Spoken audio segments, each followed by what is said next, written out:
এই দেখেন মার্চে, শুধু মার্চ মাসে 20,000 কোটি টাকা ছাপিয়েছে সরকার। যাদের মানে আপনাকে ইকোনমিস্ট হইতে হবে না এই এই জিনিসটা ব্যাখ্যা করার জন্য। মানে কি জানেন, বাংলাদেশের যে যে অর্থনীতির যে অবস্থা, এইটা মানে বিদেশিরা এখন বাংলাদেশকে ঋণ দিতেছে না। ঋণ দিতেছে না কেন, এটা আরেকটা পরে বলতেছি। এরই ভিতরে 20,000 কোটি টাকা বাংলাদেশ ব্যাংকে ছাপাইছে।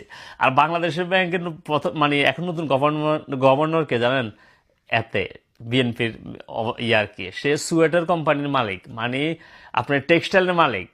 আর হেরে আইনা বাংলাদেশ ব্যাংকের গভর্নর করছে।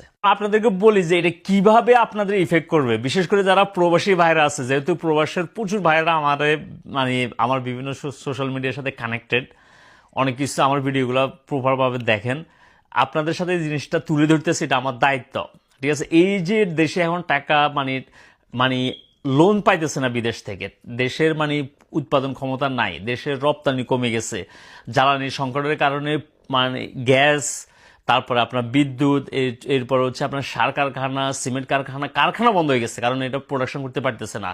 এর ভিতরে ধরেন আপনার এগুলো রপ্তানি করে আপনার দেশে ইকোনমির সোজা করবেন, টাকা পয়সা আনবেন বাইরে থেকে। এখন যেহেতু এগুলো বন্ধ, তার মানে আপনার বাইরের থেকে টাকা আসার পসিবিলিটি নাই, কারণ আপনার প্রোডাকশনে শেষ। বিতে তারা তো দেশ চালাইতে হবে, তারা বাংলাদেশ ব্যাংকের মাধ্যমে টাকা ছাপাইছে 20,000 কোটি টাকা। এটা তো হচ্ছে ছাপানে। এরপরে আপনার গত 2 মাসে 100,000 কোটি তারা মানে ইন্টারনাল ব্যাংকিং থেকে, মানে ধরেন ইসলামী ব্যাংক, জনতা ব্যাংক, মানে কমার্শিয়াল ব্যাংক যেগুলো মানে প্রাইভেট ব্যাংকগুলো থেকে 100,000 কোটি মানে এরা ঋণ নিছে। এখন আসেন এগুলো কিভাবে ইফেক্ট করবে আপনার পকেটে, এমনকি আবার নতুন করে বৈদেশিক ঋণ কি সরকার পাবে, এটা কিভাবে ইফেক্ট করবে, এটা আপনাদেরকে একটু সোজা ভাষা বলে দিই, সোজা বাংলা ভাষা। ধরেন আপনার 10 জন ফ্রেন্ড আছে, আপনার অলরেডি আপনার 10 জনের থেকে আপনার 1 লাখ টাকা করে আপনার লোন নিয়ে নিচ্ছেন, হালাত নিচ্ছেন। এখন এই জিনিসটা আপনি মনে করতেছেন যে হয়তো আমার এই 10 জন ফ্রেন্ডে জানে, আর কেউ জানে না।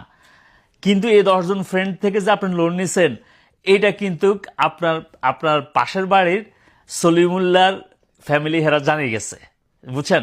জানিয়ে যাওয়ার পরে আপনি যখন সলিমুল্লাহ ফ্যামিলির কাছে গেছেন যে ভাই আমার আর কিছু লোন দেন, তখন এই সলিমুল্লাহ ফ্যামিলি বলবে, বেটা তুই আমাদেরকে মানে বোকা বানাইতে আসছস, তুই যে তোর ফ্রেন্ড 10 জন ফ্রেন্ডের থেকে 1 লাখ করে নিছস, এখন তুই যদি আমার কাছে থেকে যে আবার লোন নিবি, তোর তো জবে নাই, তুই টাকা ফেরত দিবি কিভাবে। বাংলাদেশের অবস্থা পড়ছে এরকম চিপার মধ্যে, ঠিক আছে।